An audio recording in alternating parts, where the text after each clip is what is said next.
தெற்கு ரயில்வேயின் கீழ் புதிதாக மின்மயமாக்கப்பட்டுள்ள திருத்துறைப்பூண்டி, பட்டுக்கோட்டை, வேளச்சேரி, பரங்கிமலை வழித்தடங்களில் மின்சாரத்தை செலுத்தப் போவதாக தெற்கு ரயில்வே அறிவிப்பு வெளியிட்டிருக்கின்றது. தென் மத்திய ரயில்வே சார்பாக இயக்கப்படும் 6 எக்ஸ்பிரஸ் ரயில்களுக்கு வரும் ஜனவரி மாதத்திலிருந்து நவீன LHB வகையிலான பெட்டிகள் வழங்கப்பட இருக்கின்றது. மேல்மருவத்தூரில் நடைபெறும் இருமுடி தைப்பூச விழாவை முன்னிட்டு 57 எக்ஸ்பிரஸ் ரயில்கள் நிற்க உள்ளது. இன்றைய தினம் இவை அனைத்தை பற்றி தான் விரிவாக இந்த வீடியோல பார்க்க போறோம். சேனலுக்கு புதுசாக வந்தீங்கன்னா மறக்காம சப்ஸ்கிரைப் பக்கத்துல இருக்க பெல் ஐகானை போட்டுருங்க. அப்பதான் நான் போடுற ஒவ்வொரு வீடியோட நோட்டிபிகேஷன் உடனுக்குடன் வரும். லேட்டஸ்ட் அப்டேட் தெரிஞ்சுக்க நம்முடைய இன்ஸ்டாகிராம் பேஜை ஃபாலோ பண்ணிருங்க. வாங்க வீடியோக்குள்ள போகலாம். மேல்மருவத்தூர் ஆதிபராசக்தி கோவிலில் நடைபெறும் இருமுடி தைப்பூச விழாவை முன்னிட்டு ஆண்டுதோறும் எக்ஸ்பிரஸ் ரயில்களானது மேல்மருவத்தூரில் நின்று செல்லும். அதன் வரிசையில் மேல்மருவத்தூர் வழியாக நிற்காமல் செல்லும் 57 எக்ஸ்பிரஸ் ரயில்கள் அடுத்த 2 மாத காலத்திற்கு மேல்மருவத்தூர் ரயில் நிலையத்தில் நின்று செல்ல இருக்கின்றது. வருகின்ற டிசம்பர் 5ஆம் தேதியிலிருந்து பிப்ரவரி 2ஆம் தேதி வரை குறிப்பிடப்பட்ட நாட்களில் ஓடும் தினசரி ரயில்கள், வாரம் 2 முறை 3 முறை ரயில்கள் அந்தந்த குறிப்பிடப்பட்ட நாட்களில் இந்த நிலையத்தில் நின்று செல்லும் அப்படின்னு அறிவிச்சிருக்காங்க. எந்தெந்த ரயில்கள் அதை இப்ப பார்க்கலாம். Mumbai LTT Karaikal Express, Madurai Chennai Vaigai Express, Madurai Chennai Pandian Express, Kanyakumari Nizamuddin Thirukkural Express, Madurai Nizamuddin Sampark Kranti Express, Tiruchi Chennai Rockfort, Sengottai Chennai Pothigai, Chennai Nagercoil Weekly, Chennai Kollam Mail Express, Tambaram Rameswaram Express, Karaikal Tambaram Kamban Express, Mannargudi Chennai Mannai Express, Kanyakumari Banaras Tamil சங்கமம், சென்னை தஞ்சாவூர் உழவன், Jodhpur Trichy Humsafar, Ferozepur Rameswaram Humsafar, Tambaram Sengottai Silambu, Tambaram Sengottai super fast, Tambaram Nagercoil super fast, Bhubaneswar Rameswaram, Bhubaneswar Puducherry, Lokmanya Tilak Madurai, New Delhi Puducherry, Banaras Rameswaram, Ayodhya Rameswaram, Madurai Bikaner Anuvrat, Madurai Chennai Mahal, Jodhpur Mannargudi, Tambaram Nagercoil Antyodaya என 57 எக்ஸ்பிரஸ் ரயில்கள் டிசம்பர் 5ஆம் தேதியிலிருந்து பிப்ரவரி 2ஆம் தேதி வரை குறிப்பிடப்பட்ட நாட்களில் நின்று செல்லும் அப்படின்னு அறிவிச்சிருக்காங்க.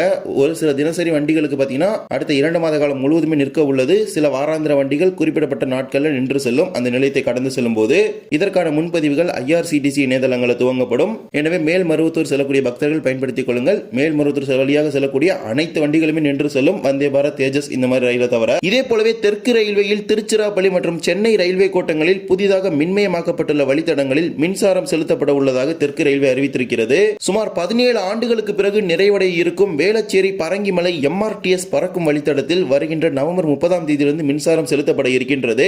இந்த வழித்தடத்தில் இப்ப லோட் டெஸ்ட் எல்லாமே போயிட்டு இருக்குது. சோ இந்த ஒர்க்ஸ் எல்லாமே முடிஞ்ச பிறகு இப்ப எலக்ட்ரிஃபிகேஷனுக்கான ட்ரையலும் பண்ண போறாங்க. கமிங் சூன் இந்த வழித்தடம் பொதுமக்களுடைய பயன்பாட்டுக்காக திறக்கப்பட இருக்கிறது. வேளச்சேரியிலிருந்து பரங்கிமலை வரைக்கும் இது ஒரு 17 ஆண்டு கால கனவு திட்டம் அப்படின்னு சொல்ல முடியும். நீண்ட போராட்டத்துக்கு பிறகு இந்த வழித்தடம் தற்போது நிறைவடையும் நிலைக்கு வந்திருக்குது. இதே போலவே திருச்சிராப்பள்ளி ரயில்வே கோட்டத்தில் 50 கிலோமீட்டர் நீளமுள்ள திருத்துறைப்பூண்டி பட்டுக்கோட்டை வழித்தடத்தின் மின்மயமாக்கல் பணிகளும் இம்மாத இறுதிக்குள் நிறைவடைய இருக்கின்றது. திருத்துறைப்பூண்டியிலிருந்து தில்லைவிளாகம், முத்துப்பேட்டை, அதிராம்பட்டினம் வழியாக இந்த வழித்தடம் பட்டுக்கோட்டை வரை தற்போது முழு அளவில் மின்மயமாக்கல் பணிகள் நிறைவடைந்து விட்டது. இம்மாத இறுதிக்குள் அனைத்து பணிகளும் முடிக்கப்பட்டு நவம்பர் 30ஆம் தேதியிலிருந்து இந்த வழித்தடத்தில் மின்சாரம் செலுத்தப்படும் அப்படிங்கிற ஒரு அறிவிப்பை தற்போது தெற்கு ரயில்வே வெளியிட்டிருக்கின்றது. 25,000 வோல்ட் மின்சாரம் பாய்ச்சப்பட இருக்கிறது. இதனால் இந்த வழித்தடத்தில் ரயில்வேயின் அனைத்து விதிமுறைகளையும் பொதுமக்கள் பின்பற்ற வேண்டும். மின்சாரம் செலுத்திய பிறகு இந்த வழித்தடத்தில் மிக விரைவில் அதிவேக சோதனை ஓட்டம் நடத்த இருக்கிறாங்க. பிரின்சிபல் சீஃப் எலக்ட்ரிக்கல் இன்ஜினியர், அதாவது தெற்கு ரயில்வேயின் தலைமை மின்பொறியாளர் தலைமையில் அதிவேக ஆய்வுகளானது இந்த 50 கிலோமீட்டர் தூரத்துக்கு நடத்தப்படும். இது முடிந்த பிறகு இந்த வழித்தடத்தில் ஓடக்கூடிய ரயில்களுக்கு மெமோ பெட்டிகள் வழங்கப்படுவதற்கான அதிக அளவிலான வாய்ப்புகள் இருக்கிறது. குறிப்பாக திருவாரூர் பட்டுக்கோட்டை, திருவாரூர் அகஸ்தியம்பள்ளி இந்த 2 ரயில்களுமே இப்போது டெமோ பெட்டிகளை கொண்டு ஓடிக்கொண்டிருக்கின்றது. இந்த 2 ரயில்களுக்கும் பெட்டிகள் வழங்கும் வகையில் திருவாரூர் மயிலாடுதுறை இடையே ஒரு மெமோ ரயில் ஓடுகிறது. அதில் பல்வேறு விதமான மாற்றங்கள் செய்து அந்த சேவைகளை அறிமுகப்படுத்துவதற்கான வாய்ப்புகள் இருக்கிறது. திருவாரூர் காரைக்குடி இடையே 149 கிலோமீட்டர் தூரத்திற்கு மின்மயமாக்கும் திட்டத்தின் கீழே ஏற்கனவே திருவாரூர் திருத்துறைப்பூண்டி அகஸ்தியம்பள்ளி வழித்தடத்தில் பணிகள் நிறைவடைந்து விட்டது. 2ஆம் கட்டமாக திருத்துறைப்பூண்டி பட்டுக்கோட்டை இடையே தற்போது பணிகள் நிறைவடையக்கூடிய நிலையில் வந்துவிட்டது. இறுதியாக பட்டுக்கோட்டை காரைக்குடி இடையே தற்போது பணிகள் குறிப்பிடப்பட்ட நிலையங்களுக்கு இடையில் நடைபெற்று வருகிறது. அதிலும் இப்போது பாத்தீங்கன்னா பேராவூர்ணி, ஆயன்குடி போன்ற பகுதிகளில் எந்த ஒரு பணிகளுமே துவங்கவில்லை. அது எப்போது துவங்க போறாங்க அப்படிங்கிறது தெரியல. மோஸ்ட்லி பாத்தீங்கன்னா காரைக்குடிக்கு முன்னாடி இருக்க கண்டனூர் புதுவையில் அது வரைக்கும் பாத்தீங்கன்னா போல்ஸ் போடுறதுக்கான அடித்தளம் அமைக்கக்கூடிய பணிகள் எல்லாமே துவங்கிருச்சு. இருப்பினும் இந்த பேராவூர்ணி போன்ற நிலையங்கள்லாம் எந்த ஒரு ஒர்க்ஸுமே ஸ்டார்ட் பண்ணல. மேபி அதெல்லாமே சூன் ஸ்டார்ட் பண்ணிடுவாங்க. திருத்துறைப்பூண்டி காரைக்குடி மின்மயமாக்கல் திட்டத்தின் 2ஆம் கட்ட பணிகள் தான் பட்டுக்கோட்டை காரைக்குடி. அது அடுத்த கட்டமாக சில மாதங்கள் ஆகலாம் அந்த பணிகள் முடிவடைவதற்கு. இதே போலவே சவுத் சென்ட்ரல் ரயில் என்று அழைக்கப்படும் தென் மத்திய ரயில்வே சார்பாக இயக்கப்படும் 6 எக்ஸ்பிரஸ் ரயில்களுக்கு LHB பெட்டிகள் வழங்கப்பட இருக்கின்றது. இதில் பல்வேறு முக்கியமான ரயில்கள் காக்கிநாடாவை மையமாக வைத்து இயங்கக்கூடிய வண்டிகளாகும். முதல் ரேக் ஷேரிங்கில் வரும் ரயில்கள் 4 ரயில்கள் காக்கிநாடா செங்கல்பட்டு சர்க்கார், காக்கிநாடா புதுச்சேரி எக்ஸ்பிரஸ், அதே போலவே காச்சைகுடா செங்கல்பட்டு, காச்சைகுடா புதுச்சேரி எக்ஸ்பிரஸ். இந்த 4 ரயில்களுக்கும் LHB பெட்டிகள் வழங்கப்பட இருக்குது.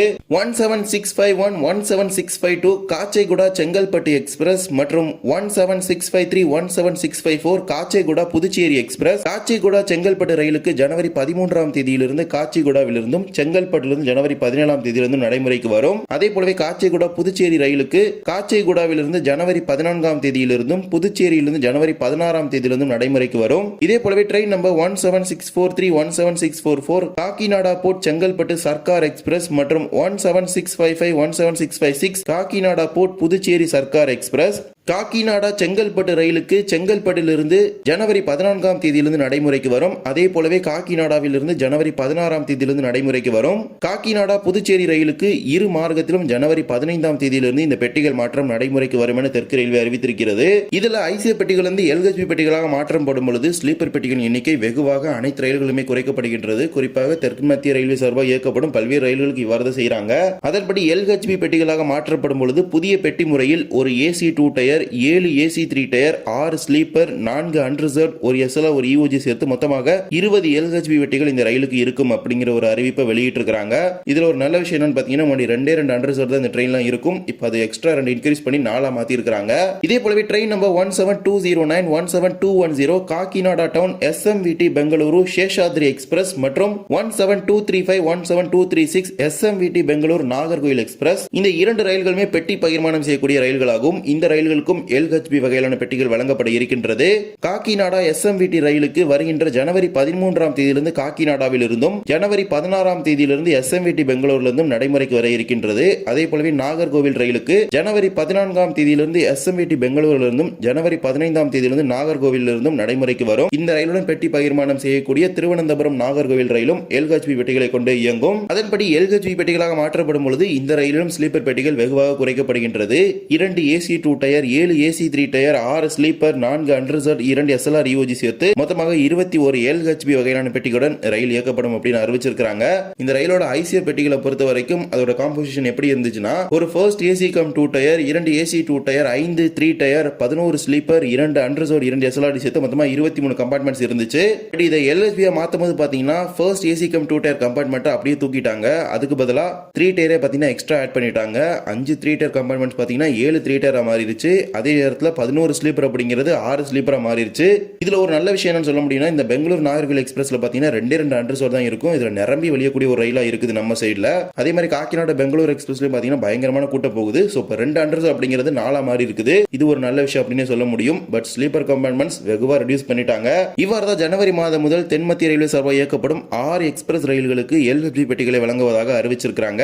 இந்த ஒரு வீடியோவால தான் இந்த வீடியோ பிடிச்சிருந்தா மறக்காம like and share and subscribe பக்கத்துல இருக்க பெல் ஐகானை போட்டுருங்க. அப்போ நம்ம போடுற ஒரு வீடியோட நோட்டிபிகேஷன் உடனுக்குடன் வரும். இன்னொரு வீடியோ சந்திக்கலாம். தேங்க்ஸ் ஃபார் வாட்சிங்.